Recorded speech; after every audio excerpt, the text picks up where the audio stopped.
Welcome to Kingdom Passive Income, a podcast about entrepreneurs who discover their dreams and how to fund it by partnering with God in creative ways.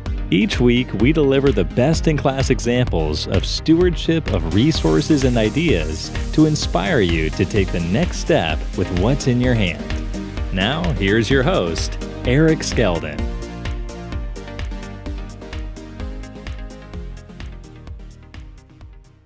So I'm happy today to bring someone who's going to help you master your purpose and become a solutionary in 2021. Give me 1 second. Awesome. So today we have a special guest, Neal, who I've been watching from afar for maybe about a year and a half. And he's really been a leader in kingdom reformers, bringing reformation to the church, really praying for businesses and working with business leaders to really just transform our culture, transform just the very shape of the fabric of our country and business and how we do church. And I love it. I love people like Martin Luther. I think it was a little bit ago we celebrated the 500-year Reformation, and I just think we need more of it. And so when I see him and Dub and some of these people doing it, I'm like, come on, these people are doing it. I want to partner with other people doing it. And so we missed our last broadcast due to, I think it was COVID or something, but COVID can't cancel us. And I say Christ over COVID. So I'm here to, here we go. Drew, how are you doing? Welcome. Man, thanks for having me, Eric. Sorry. Thanks for having me. And it's going to be a great conversation today. Awesome. I am super excited. And man, it's about to be 2021. What is your forecast for 2021? Well, I think it really depends on how you look at it. The results of 2021 will be different for everybody, depending if you are a victim to 2020 or if you're an overcomer in 2020. And if you're a victim in 2020, well, you'll probably have a little more of the same. But what I found is that there's tremendous opportunities found in patterns and cycles with how we behave as humans, how God relates with us. And, it's been very, very interesting because there's really a convergence of a lot of cycles that's happening right now. We're seeing the convergence of a financial cycle of every 80 years. We're seeing the convergence of a 4-generational cycle happening right now. Generation Z starting to get employed. They're the first generation in the new generational cycle. We're seeing cultural cycles. We see so many different patterns, and as well as seeing just the biblical cycle of the harvesting of fields. And 2020 was much like the 7th year. And so if you can understand these cycles and you can understand the unique position we're in 2020 of the convergence of these cycles, you can really begin to see how much is on the table and available for us to go after. And so I really believe the kingdom of God is a solution. And we were made for these moments. Over the last 20 years, there's been a great infilling into the church of just this expression of kingdom, the idea of a supernatural lifestyle, the message of identity, the empowerment of grace, worship and prayer. There's just been this elevation of really understanding, that we need to take back our position in the culture. And so, in the late 1960s, early 70s, we let go of that position. And we're seeing largely in technology and in education, we have big tech is running things in a bunch of different directions, and much of it doesn't represent the Lord. We see in the education system, it's teaching our kids all kinds of crazy things, whether it's in psychology or in politics or whatever, and they're grooming a new breed of thinkers. And it's happening because, well, Christians left their position in the education field. And so here we have this opportunity right now where Reformation's happening, and there's a new season, there's a new era that's happening here in front of us. New cycles are beginning all at the same time. And so I think it's important for us to be in position. And so I'm really passionate to want to raise up wise innovators, people I call solutionaries, who know how to think with God and discover remarkable solutions from the kingdom that really dignify all people with value.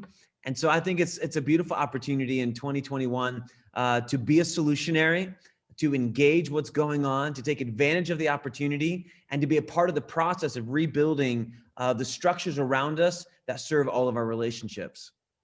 That's so good, Drew. And yeah, you said a lot of gold. So if you're watching this, if you can share this broadcast for people anyone who you know in 2021 or even this year struggled with purpose, struggled with identity, and struggled with finding their gift. Because today we're going to go over how Drew, put himself in a position with God to get in a place where one, he's making an impact, and two, he's helped leading people to make an impact.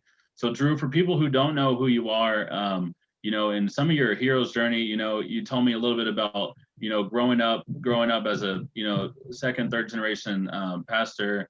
What was your journey, and like the difficulties you had to go through to really find your own position as a leader, your own anointing, if you will, and really now, and this year, you really position yourself with powerful people to help people and really advance the kingdom. How did you get to that point where now you're able to position yourself? Because God's been speaking to me about positioning, and even the Jericho March, they had to, after that, they, did that, they had to position themselves, listen to God, and then go and possess the promised land. So what was your hero's journey, and then how did you get yourself in a place to position yourself so people can see that and see that it's possible for them as well? Yeah, well, my story is one that was captured by the heart of God at a very young age. I was diagnosed with lymphoma at the age of 8, and this really kind of began a series of kind of 3 significant encounters with the Lord in my life. I had a massive tumor on the side of my neck. It was dissolved instantly, and I began to realize that God was my provider. About a year later, I ended up experiencing the Lord on my 9th birthday. In the middle of the night, the Lord visited me in my room. I came up out of sleep, speaking in tongues, and Wow. there was just a visitation of the presence of the Lord in my life, and I realized that God was close. And the next experience was significant. We had some missionaries that were Americans that had been working in Guatemala and were on sabbatical. And so for 3 months, they lived with us, mine and my family's house. And the wife of the family believed that everybody could hear the voice of God. And so we began to train and activate on the prophetic, and hearing God's voice just became a normal thing where we began to practice communicating what we were sensing and hearing from the Lord from a rhema prophetic sense. And I found out that God was always speaking. And so really the foundation of my life has been built on those 3 things: the revelation of God is my provider, God is close, and God's always speaking. And so it's really increased my intelligence opportunity of growth when it came to my financial intelligence, my relational intelligence, and my spiritual intelligence. And so God's kind of had me on this journey in those 3 areas all my life, and given me opportunities to overcome and to grow so that I could get continued breakthrough in those areas. But, overcoming, cancer, I've now overcome cancer actually twice. I had a very serious and aggressive form of skin cancer in 2017 that I ended up getting just phenomenal report on. God did some just very miraculous things there. And so I've had health issues I've had to overcome. And I was incessantly bullied in high school. There was very traumatic physical violence involved, and hospital visits, reconstruction of my face. I can tell you all the stories. Yeah. And a lot of that was connected to a spiritual atmosphere that I just really wasn't aware of at the time. But when I'd walk into a room, anybody who, I was very small, like small high schooler, in stature, I was small, and what I called vertically challenged. And so I was very innocent as well. And I was homeschooled most of my life coming into high school. So my freshman year, I was triggering anybody who had a problem with authority. And yet I was small in stature and not an outspoken individual. And yet I found myself just being really the end of every joke. And so it was brutal, absolutely brutal, being jumped and finding myself in the hospital and needing reconstructive surgeries and just radical things that started to process my understanding of how I fit in the world and what was my place in the world and what would that, what that would look like. And I have stories of religion betraying me, and, being betrayed by people who, were supposed to, love God, and they did on some level, I guess, love the Lord. They just didn't love me. And so, and so there's just been this journey of having to make decisions along the way about what I believed about people and what I believed about myself because of who Jesus is. And so, I took my first leadership course at 13 with a bunch of adults, and I don't know why they let me in the room, but I still got my notebook from the class that I took. And I just started launching ministries, even in my teens and in my late teens and early 20s, and just started pushing things out and really wanted to create transformational experiences for people. And so it's really all that I've known is pursuing God. And I've never rejected the Lord in the sense of walking away and denying God. And of course, plenty of opportunities to get my life right, make better decisions. But ultimately, my heart has been for God. It's been for people. And the Lord just given me a grace to forgive. He's given me a grace to reconcile and to find the growth opportunity for me, despite whether or not I felt I was responsible for the situations I found myself in. And so this is really the victim versus the victor mindset, right? Yeah. And so good. And so I had to, overcome those things. And so by the time I was, about 10 years ago, I'm 41, about 10 years ago, I realized that I needed to go really align myself and really begin to focus myself to accomplish the things that God was inviting me into. And so I was on staff at a mega church and as an associate pastor. And at the time, I needed to step out.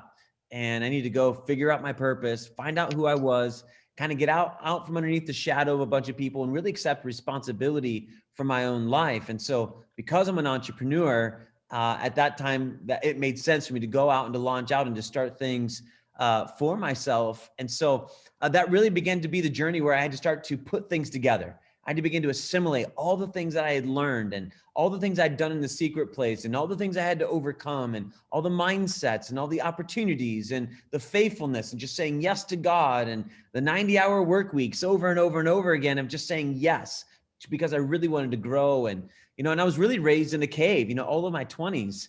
I was very, very high capacity leader for the age that I was at. And yet I was very hidden from the Big C church.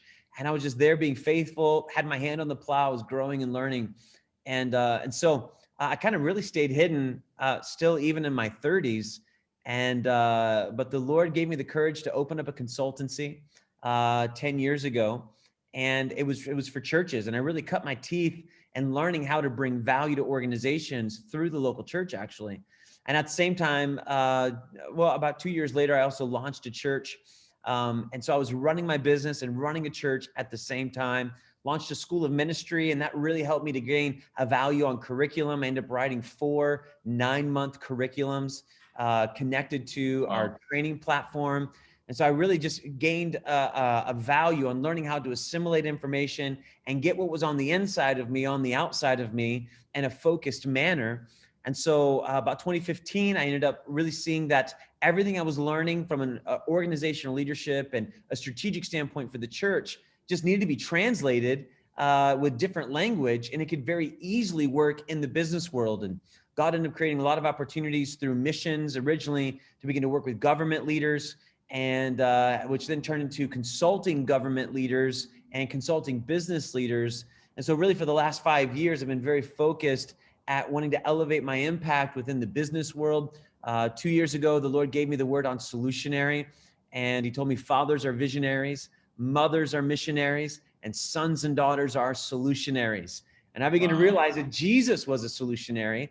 And so I really wanted to model my life after that. That's a write it downer right there. As Miles Monroe would say, write this down. Write this down. Well, Drew, that's amazing. So we also have a mutual friend, Dub Alexander, and are you guys still doing? You guys like going to Mexico and bringing the kingdom to Mexico and having a Cancun or some trip? We are, man. We are. And Dub, myself, and 2 of our other dear friends, Brian Orr and Matt Gonzalez, founded a platform called Kingdom Reformers, and it's a resource platform for bringing reformation into the church world. And so we are doing a 4-day mastermind in Cabo San Lucas the end of February, which is really That is exciting. so awesome. And so we've got 48 spots is all we have. And I think 24 of them are already filled. And so they're starting to move quick. And so if people would like to join us, they can go to kingdomreformers.com. So good, man. That's going to be a powerful experience. One of these times I'm going to have to join you guys in Mexico. I actually have a vacation trip to Mexico, but I think it's like Cancun or Puerto Vallarta.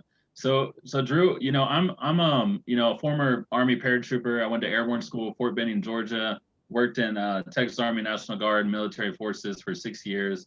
And then God has really given me a call to pray for government. Like, I don't know if it's going to be in the future, like I said, I'm 29, so I'm still in the place where like God's starting to show me the vision for like, my ministry at 30, to go into it.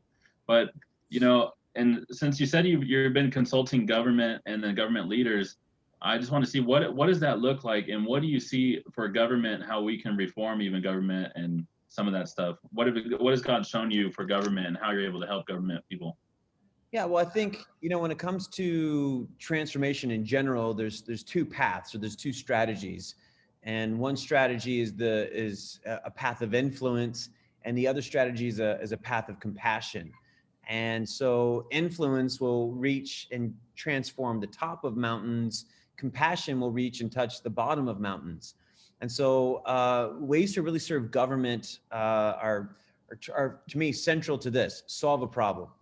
And so either you're solving a problem at the structural level, which is the top of the mountain, or you're solving a problem at the people level, and meaning those who benefit or receive the result of the structure.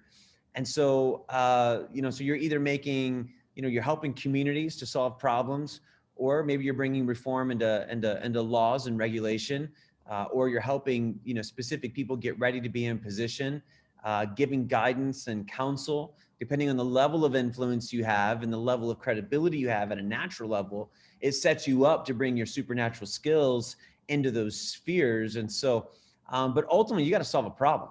And if you're not solving a problem, if you just want power, well, welcome to the party. Everybody wants power, and there's a problem with that, right? And so, ultimately, we need to begin to solve problems. And I really believe the heart of God is designed, the mind of God, if you will, actually is designed to give us the ability to know how to solve problems. So no matter if you're working in business, government, education, all the mountains, no matter where you're at, ultimately we need to know how to bring transformation. And I really believe that that's what the mind of God brings us access to, is the divine intelligence to know how to come up with solutions. And that really is connected to how we dignify people with value. And so, ultimately, when you come into government, it's not, even though government's a lot about structure, your motivation has to be about people. And when we bring transformation to people's lives, whether it's the legislator, the elected official, the person of influence, we got to care about that individual to bring transformation at the top of mountains. And if we bring transformation to the bottom of mountains, well, we got to care about the people that are there. Once again, the people in our community, the beneficiaries of what's going on there. So, and so that would be, my thoughts. And if we're not solving a problem, we're just wasting people's time. That's so good. And what you just said about you have to have compassion. You have to love that person first, whether they're whatever side of the aisle they're on. And something really powerful, or a mentor just said was, you can't govern what you don't love. Write that down, listeners. You can't govern what you don't love. And so that really had, if we hate one side or think one side is all about, Green New Deal, and one side is about conserve everything. And, it's like, why can't we have flying cars that work off of the sun? To me, I'm like, heavenly minded. I'm like, yeah, some parts of the Green New Deal I like, maybe not doing any airplanes. I don't like that part, but so I think there's a way that we can, like you said, we can be heavenly minded and come together and be like, I want flying cars. I want, alternative energy, using like Nikola Tesla's strategy versus Edison's inventor strategy that like is a monopoly and it charges too much. You know what I mean? Like, there's ways to use technologies that we're going to get from heaven. I think this decade, even people listening, you're going to have inventions. And during broadcasts that I put on, I just declare that people will get inventions, they'll get strategies, they'll get solutions for heaven, for and clarity for the end of this year, that walls of confusion will come down, so you can go into what what God has for you, a download that He has.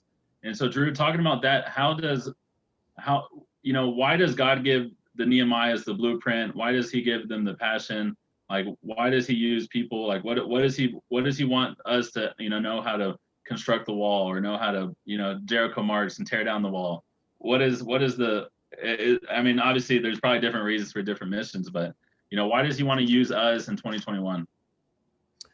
Well, I don't. Ultimately, I'm very motivated by the reality of heaven come to earth, right? I think it's very clear, in Matthew 6, that heaven is meant to come to earth. And so we are living in the tension of the revelation of that while needing to still manifest more of it, right? And so what I've seen is that there's more heaven today than there's ever been on earth, and yet there's more heaven to gain, right? There's more heaven to manifest. But it is my central motivator. And I really believe it's the central motivator of all of the kingdom, is about how heaven can come to earth. And so we are, we're really, ultimately the kingdom is a solution for the world. And so why would God want to give us these keys? Is because, because we need more heaven on the earth. We need relationships to last longer. We need greater legacy mentalities. We need governing structures that dignify all people with value. We have, so many different limitations in this life because of sin, that ultimately Jesus overthrew the power of that sin. And so as Jesus died and resurrected, He inaugurated the era of the new creation. And so there's a new set of rules. There's a new way of living. There's access to new things that believers didn't have before the resurrection that Jesus inaugurated. And so that inauguration was really about the full reality that we can now become a solution to the world. And ultimately, that's what Jesus was. Jesus was a solutionary. And many people, love the idea of Jesus as Messiah, but they're largely ignorant of Jesus as a human. And so He was both God and man. The idea of the incarnation is that the Word became flesh and dwelt among us. And so a lot of people see Jesus as this rescuer or the deliverer who's handing out fire insurance. And and I really believe that Jesus came, first of all, for us to be whole. That's the primary reason He came, for us to be whole. And then ultimately, he was demonstrating the pattern of what we were about to do. And so Jesus is, as much as He's the deliverer, He's equally as much the example of how to demonstrate the reality of the new creation here on the earth. And so Jesus came as the King of the Jews. As much as He came as the King of the world, or the Messiah to the world, He also came as the King of the Jews. It was their great hope. And He showed them a different way to govern. He showed them a different way to live. And He leveraged the education and the government worlds to build a platform that was the most influential rabbinical platform that Jews had seen in over 100 years. And so Jesus was the rock star of His day. That's why, I always like to ask, people, how do you think Jesus got thousands of people to come to His first message? No one can answer that question. Mm-hmm. And it's illogical to think that a man who was just a carpenter hanging out, in Galilee would get thousands of people with no communication devices to show up to a message on the side of a mountain. Well, it was because he was already very influential. He was the most influential. He was a rabbi with Shemitah, which was a level 5 rabbinical anointing that had been confirmed through the cultural structures of his day. And so here he is with influence, leveraging the education path to have authority as a rabbi, as a judge. Rabbis were judges. And they were able to judge the lives of people. That's why the woman, that was caught in adultery, she's brought before Jesus. That was a small claims court. Wow. That was Judge Judy happening right there. And they put the woman before Jesus and said, hey, here's the evidence. Now, what do you say? You need to make a decision. And so Jesus was coming and He was showing a radical way of living, but He had created an opportunity where people had to deal with Him because of the cultural influence. And so, a lot of us miss out on the opportunity to have influence today because we're unwilling to embrace the process to gain wisdom and stature before God and man, as we know Jesus did. And so when we go through the process, we're able to put ourselves in position to be dealt with. Like, you got to deal with me, whether you like it or not. You got to deal with me. It doesn't matter, if you're, a Democrat or Republican. If your candidate isn't elected, isn't in office, you got to deal with the other party's candidate, and you're forced to deal with them, and because they've leveraged a political and cultural construct called an election. And so we as believers, I believe, need to become more shrewd in our understanding of the process on how to get in position so that we can have the influence necessary while having the heart of the kingdom, which is for the dignity of value for all people. It's for love. It's for mercy. It's for reconciliation. It's these kingdom values that really allow for people to be valued while maintaining a position of influence and power. And so I'm excited to see this happen. And Jesus was the ultimate solutionary coming in as this. And I really believe this is the model of how we're supposed to go after this today. That's so good, Drew.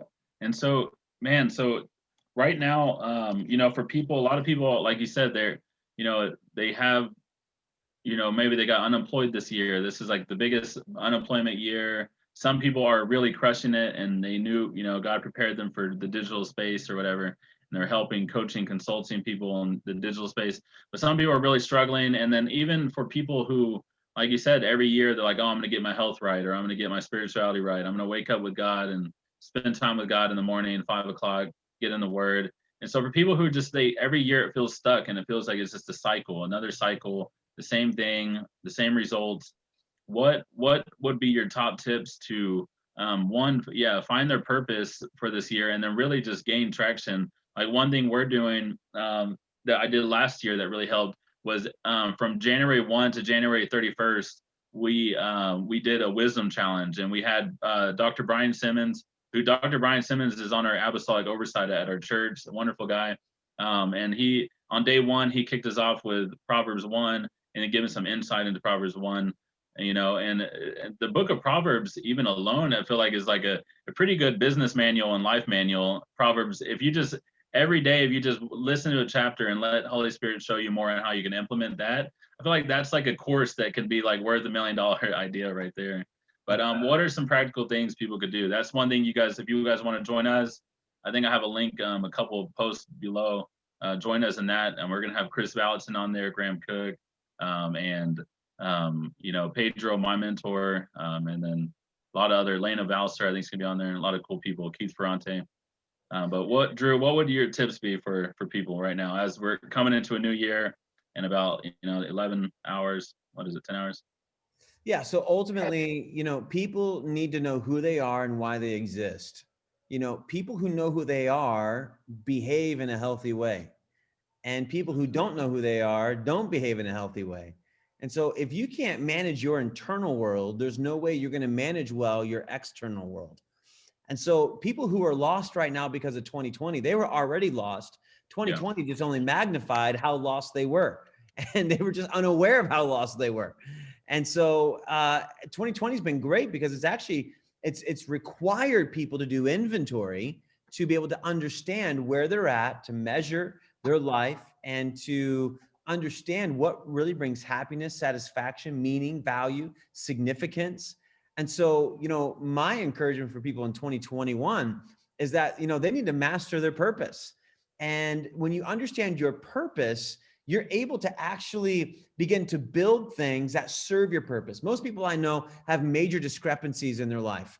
And the discrepancies they have is that they have their faith life, and then they have their business life, and then they have their friendship, relationship, family life.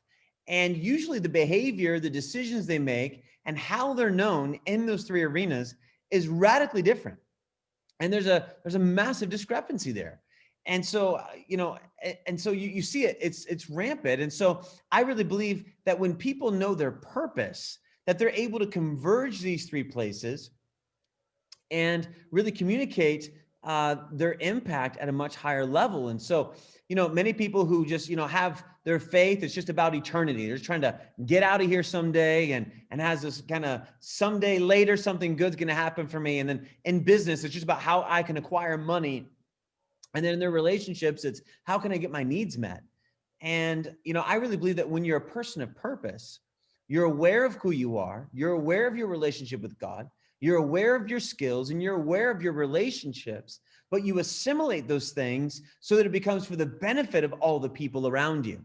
And so it's really kind of getting out of that success acquisition of things for me and into the significance, measuring significance, which is how much impact have I had in other people's lives.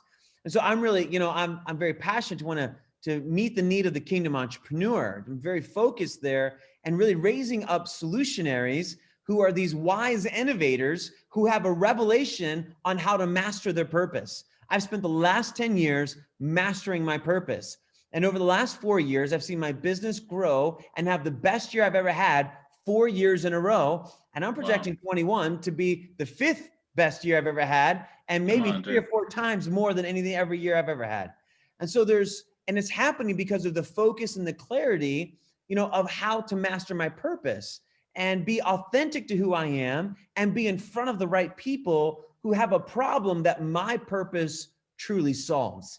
And so, I'm excited to begin to develop people and bring people into this reality. And so I'm actually running a challenge starting January 4th, the Solutionary Challenge, Master Your Purpose and Become a Solution. And it's 7 days of free development where I'm wanting to bring people into the reality of what it means to discover and master your purpose. And one of the things I found is that people talk about their purpose all the time. And even the people I know who have an answer for what is your purpose, they don't know how they came to that conclusion except for a 5-minute prayer time they had with the Lord, or maybe a prophetic word someone gave them a long time ago. And so I think that it's a cheap version of a definition of purpose. So I've got a brilliant framework on how people can define a unique and custom purpose for their lives. And it's connected to who you are. It's connected to your breakthrough. It's connected to your history with God, your greatest moments, your worst moments. It's connected to the prophetic words that you have. It's connected to the things that are important to who you are, who you've been, where you're going. And I'm just really excited to begin to make that available to people. That's so awesome, Drew. You guys listening, join his challenge. And I think we were talking before, he said he's going to do about 4 of them next year. They're going to be really powerful. And in the future, the podcast will have the link in the description to join that challenge. Super excited, Drew. That's amazing. And, I'm all about kingdom entrepreneurship. I'm all about kingdom innovators. And I always hear you talk about these terms of like inventions and innovators. And then you and your friend Brian Orm and them, they're always talking about like different supernatural ways. So when talking about this podcast is about kingdom passive income. So when talking about just God and money, what has God shown you on how a lot of people have a poverty mindset, mainly over wealthy mindset, or just abundance, John 10:10 mindset, and God really has stripped me from that and thinking like, oh, Eric, you can be a paid speaker, you can charge people for your consulting.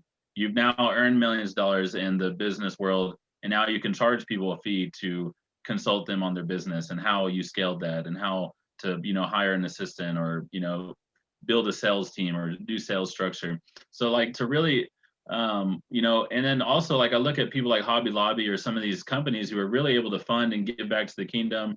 I went to Washington, I went to the Bible Museum and saw like sculptures of Tyndale, and Tyndale got his head chopped off for translating the Bible to English, and these powerful things, and they're able to preserve that and fund that and put it in $100 million.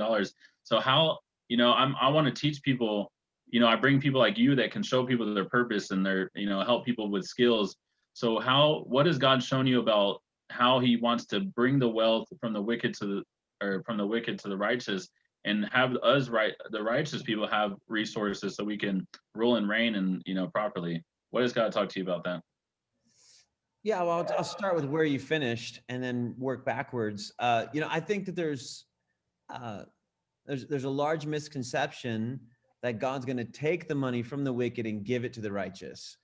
And I really believe that that's a very, it's an ignorant perspective, because God doesn't just steal things from people, then distribute it out to people who prayed the magic prayer. That's not how this thing works. The righteous are going to get the money of the wicked because they're the best deal in town. They're going to get the wealth of the wicked because they're the safest place to hold their money.